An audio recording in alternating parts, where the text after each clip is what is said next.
Brasil está vivendo uma crise que é política, econômica, social, ambiental, mas talvez seja nas cidades que ela se apresenta com maior tragicidade. Porque nós temos alguns indicadores de crescimento do desemprego e da informalidade, de crescimento da violência, mais de 63 mil pessoas foram mortas em 2017 no Brasil. O número de pessoas mortas no trânsito também é acima de 43 mil. Todos esses problemas, eles estão reunidos nas áreas pobres das grandes cidades. Eles têm endereço e nessas áreas, por coincidência, nós temos bairros com predominância de pardos e negros, com predominância da população de baixa escolaridade, com predominância da população de baixa renda. São territórios dominados pelo crime organizado, pela milícia, e onde a violência policial é muito forte. Eu estou me referindo à maior parte da população urbana nas grandes cidades. É a maior parte da população urbana que mora irregularmente, que mora sem infraestrutura urbana, sem serviços, que não tem o direito ao transporte coletivo, porque nos fins de semana ele não existe. Apesar da tarifa ser tão alta e cada vez mais proibitiva hoje em todas as cidades brasileiras. Diante desse fato, a gente se pergunta por que as cidades não estão fazendo parte da agenda política nacional. Por que elas não estão tendo muito mais visibilidade na discussão da agenda política nacional? A Frente Brasil Popular nos convidou a muitos professores, pesquisadores, intelectuais, dirigentes sindicais e sociais a repensar um projeto para o Brasil. O Brasil está precisando que a gente reflita sobre o seu futuro, não é? Num mundo que também está em transformação. Essa reflexão, ela está se fazendo em várias áreas. E nós estamos fazendo a reflexão sobre as cidades. Nós estamos repensando um projeto para as cidades do Brasil.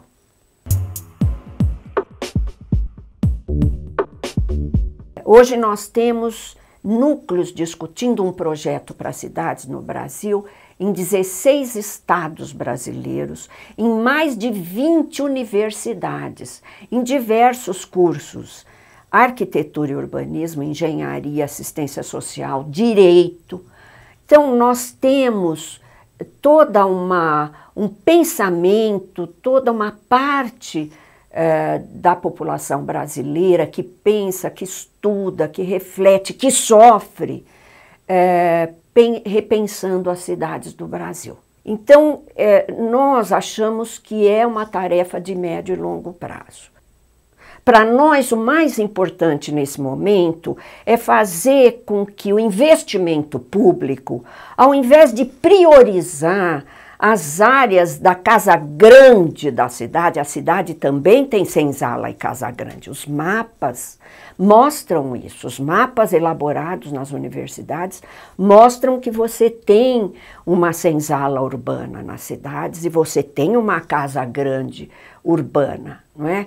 Nós queremos garantir que o investimento público seja distribuído em torno das prioridades urbanas. Quais são as prioridades da maior parte da população? Vamos pensar nos jovens, por exemplo, numa política de cultura, além da educação formal, uma política de cultura, de arte, de esporte. Nós já tivemos lá uma proposta do Darcy Ribeiro, na época do Brizola, com o CIEPS, que foi reproduzida em São Paulo, com muita felicidade nos céus, que foi reproduzida em Fortaleza, que foi reproduzida em várias cidades do Brasil, onde você mantém jovens o dia todo na escola, estudando, produzindo conhecimento, produzindo cultura e arte, participando de atividades esportivas. Essa é uma das propostas, por exemplo, né? Nós temos ótimas propostas, mas acho que nós precisamos que elas sejam discutidas por toda a sociedade, que toda a sociedade defina, especialmente, evidentemente, os mais excluídos, defina aquilo que é prioridade. E nas nossas discussões, sem dúvida nenhuma, algumas prioridades já começam a ser apontadas, não é?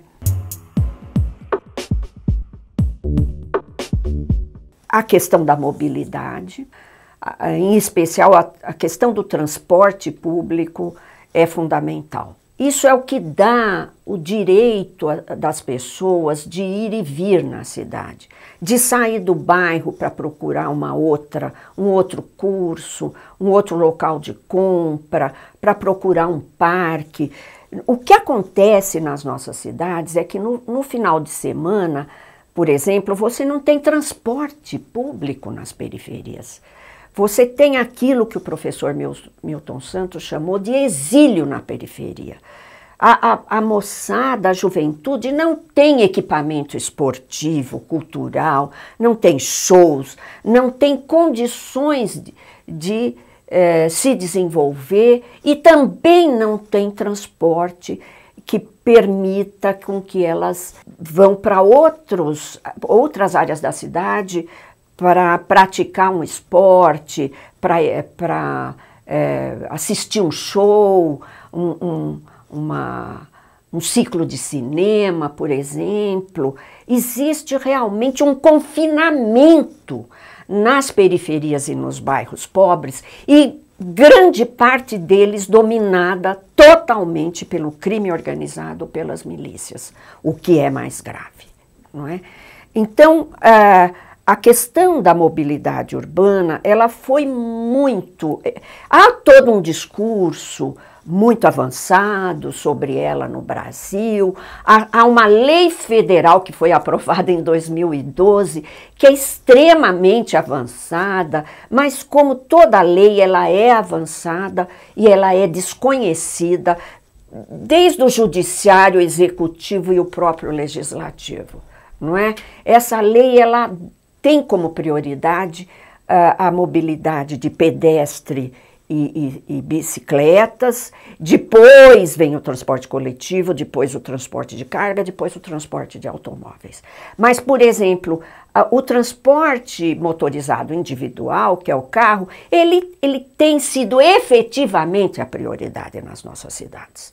E isso faz com que as jornadas, as viagens sejam extremamente longas. Uma parte da vida a população está passando nos transportes.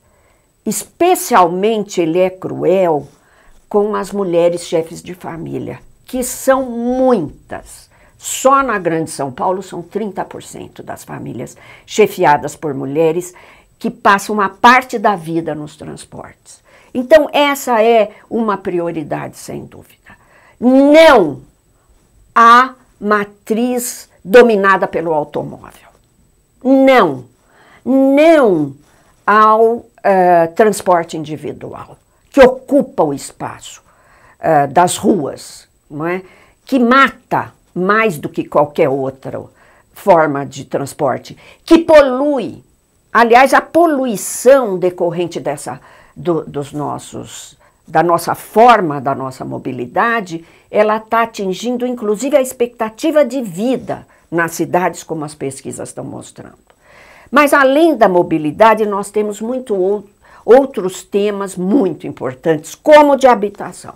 Apesar de garantida na Constituição Federal, o direito à moradia não é garantido e frequentemente o judiciário se esquece, inclusive, do que diz a lei federal, o Estatuto da Cidade, do que diz os planos diretores e a própria Constituição Federal, não só em relação ao direito à moradia, como em relação à função social da propriedade, não é? Agora, o direito à moradia está ligado com uma pedra de toque, um nó, um verdadeiro nó nas relações sociais no Brasil, que é o controle sobre o uso e ocupação do solo, que é a penalização à propriedade ociosa servida de infraestrutura, aquela propriedade onde todos nós ajudamos a investir água, esgoto, asfalto, iluminação pública, o transporte chega muitas vezes serviços e ela permanece vazia. No centro das nossas cidades, nós temos milhares de imóveis vazios, ociosos, sendo premiados com a valorização imobiliária. E nós temos lei para o combate a isso, só que elas não são levadas em consideração. Mas além da moradia, do transporte e do uso e da ocupação do solo, da função social da propriedade, nós temos a questão do saneamento, nós temos a volta de epidemias por conta da falta de drenagem em muitos bairros, da coleta deficiente do lixo, apesar dos dados que estão aí nos sistemas de informação, não é? Então, saneamento está muito ligado à saúde e está muito ligado ao meio ambiente. Saneamento é fundamental para a gente proteger rios e córregos que hoje são canais de esgoto, não é? É para onde o esgoto é muitas vezes descartado, não é? Além disso tudo, nós temos também a questão de gênero e cidade. Qual que é uma cidade amigável para as mulheres? A cidade onde as mulheres sofram menos, onde elas tenham mais tempo para se dedicar à segunda jornada de trabalho que se dá em casa. Uma cidade que ofereça suporte para os seus filhos. A questão do racismo presente na configuração das cidades. Essa é uma questão fundamental.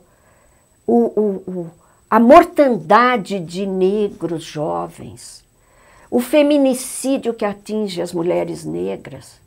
Felizmente, em relação à questão de gênero, à questão de raça, à questão LGBTfobia, nós temos a emergência de forças que estão se mostrando algo novo nas nossas cidades e na nossa sociedade. Uma reação contra um estado de coisas, contra essa crueldade da segregação, da criminalização, da concentração dos investimentos, da falta de visibilidade dessa cidade que sofre tanto. Um dos temas mais importantes que nós temos discutido é o tema da segurança pública nas cidades. Eu penso que esse crescimento da violência, esse crescimento da taxa de homicídios, esse crescimento do feminicídio, hoje nós somos o 5º país do mundo em feminicídio, ele precisa ser discutido também em cada bairro, em cada cidade. Não é apenas uma questão nacional, uma questão macro, mas ela é também uma questão localizada. Esse tema é um dos temas mais caros da nossa pauta, não é? Então, todos esses elementos, mais obviamente a questão das finanças municipais, do controle sobre o orçamento público, não é? Todos esses elementos estão sendo discutidos e nós vamos, evidentemente, depois detalhar subtemas desses temas gerais, que nós vamos ter muito muito tempo e muita militância, especialmente os jovens que estão chegando de uma forma estimulante para discutir as cidades do Brasil e cada cidade do Brasil. Então, eu quero deixar esse convite. Nós já temos núcleos em 16 estados, cidades onde nós não temos núcleos, a gente quer convidar as pessoas a formarem. A nossa rede não é uma rede vertical, ela é descentralizada e de vez em quando a gente tem certas datas em que a gente troca esse conhecimento, essas conquistas que nós estamos obtendo nessa caminhada em direção a um projeto para as cidades do Brasil que seja amigável a todos nós.